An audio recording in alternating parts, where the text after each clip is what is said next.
Assalamu alaikum wa rahmatullah. An bɛ maliyɛn den kelen kelen bɛɛ lajɛlen fo, ka mumini kelen kelen bɛɛ lajɛlen fo, ka ala jɔn kelen kelen bɛɛ lajɛlen fo. An bɛ jamiyatu ansarula tɔn den kelen kelen bɛɛ lajɛlen fo, diɲɛ fantan ani fila bɛɛ lajɛlen fɛ. Ni ala tɛ ala ka diɲɛ muminiw, bi an y'a ŋaniya silamɛya ka kɔnɔna jɛlenya kama. An ko ten, silamɛya diinɛ dabɔla de lafiya de kama, bɛɛ de kama, bɛɛ lajɛlen ka lafiya. O de kɛla alakira Muhammadu Mustafa sallallahu alayhi wa sallam, ale ci kun kɛla nin de ka kɛ lafiya ye diɲɛ bɛɛ lajɛlen kan. Silamɛya ye o di. O kama an y'a ye bi an ka jamana in kɔnɔ, ni o ye ba Maliba ye.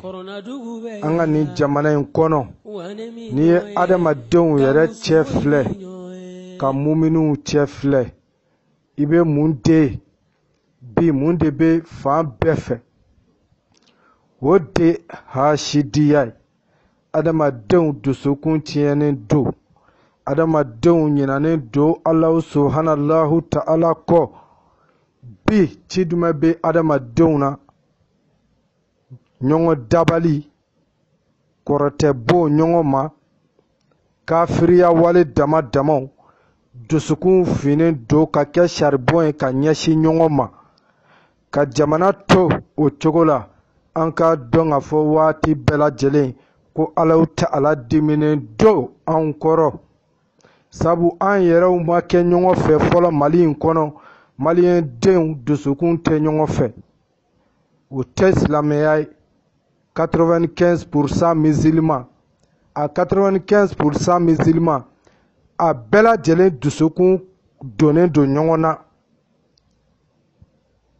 K'o to ala ka dugukolo sanfɛ, ala ka hɛrɛ tɛ na.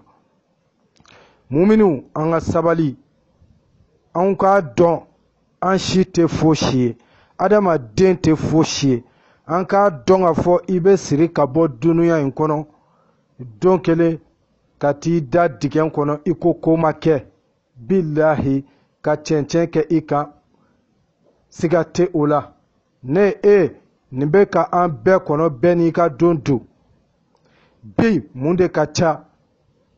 Nin waati ninnu na an ye maada minnu furakɛ dabali kama, maada minnu bɛ ka dabali bi, maliyɛn denw de bɛ ka ɲɔgɔn dabali. An y'a ye k'a fɔ adamadenw de dusukun jala ka kɛ i ko kabakuru. A dɔw dusukun finnen don hasidiya ni juguya bolo, u dusukun finnen don i n'a fɔ saribɔn.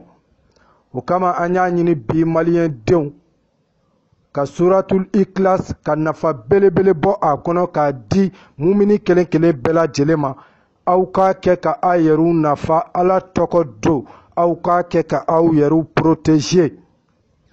Sabula bi dabali de ɲɔ ɲalen don an ka jamana in kɔnɔ. An b'a fɔ aw ye bɛɛ lajɛlen k'i tulo dayɛlɛlen to. O ye jumɛn? Suratul ikhlas, ni o ye kul huwa Allahu ahad, Allahu samad, lam yalid walam yulad, walam yakul lahu kufuwan ahad. Ni Alahu ta'ala ka jɛn, muminiw, an bɛ nin di aw ma silamɛya ka kɔnɔna jɛlenya kama, yaasa adamaden mumini kelen kelen bɛɛ bɛ se ka kɛ i damana mori ye cogo min, ka sɔrɔ i mago ma jɔ jinɛ batola la, ka sɔrɔ i mago ma jɔ samirutigi la, ka sɔrɔ i mago ma jɔ kolonifilila la, ka sɔrɔ i mago ma jɔ ni ala ko kuntakɛla ninnu bɛɛ lajɛlen na. Maa minnu baara foyi tɛ u la fo ka fila fara Alahu ta'ala kan. E min bɛ don u kan ka taa bakɔrɔni bilenw saraka, ka taa sɛbilenw saraka, ka taa misibilenw saraka, i k'a dɔn k'a fɔ i ni nin kafiri bolisɔnna ninnu, samiritugu jinɛtigi ninnu, i ni ninnu bɛɛ lajɛlen ka jurumu ye kelen ye. Hali kiyama jɔ don, muminiw, an ka tuubi, adamadenw a ye tuubi. An ko ten, an bɛ nin di bɛɛ lajɛlen ma. maa o maa a ye ŋaniya juguya ta k'i sɛgɛrɛ, maa o maa a ye dabali jugu ta k'i sɛgɛrɛ, maa o maa a ye ko wɛrɛw ta k'i sɛgɛrɛ, n'i ye nin kɛ a kɛcogo la i k'a dɔn k'a fɔ a bɛ dabali jugu bɛɛ lajɛlen tiɲɛ. An bɛ mun di aw ma Alahu Ta'ala tɔgɔ don, karamɔgɔ tɔgɔ tɛ, jinɛ tɔgɔ tɛ, samiru tɔgɔ tɛ, kunu fayakunu don. N'i y'a kɛ ni Ala ka jɛn i bɛ Alahu Ta'ala jɔyɔrɔ ye. An ko ten kul huwa Allahu, i bɛ a sɛbɛn walan na, i b'a nasi bɔ, i bɛ a sɛbɛn siɲɛ 11. N'i y'a sɛbɛn siɲɛ 1 i bɛ o ko, i bɛ o kɛ tasa jɛlen dɔ kɔnɔ, i b'a sɛbɛn siɲɛ 2 ka o ko ka o sɛbɛn. O y'a sɔrɔ sakulu bɛ a la, a sakulu ma i b'a sɛbɛn ka sɔrɔ sakulu bɛ a la. Sakulu ye jumɛn? Tɔpi ni pɔyin ni kori minnu bɛ kɛ a la, i bɛ a bɛɛ dafalen sɛbɛn siɲɛ 11.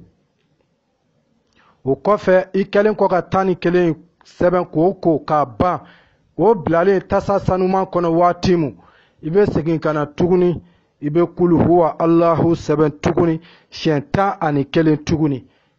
Nka siɲɛ 11 mun n'i bɛna o sɛbɛn sisan, o siɲɛ 11 tɔpi ni pɔyin min bɛ o la, i tɛ o kɛ o siɲɛ 11 si la.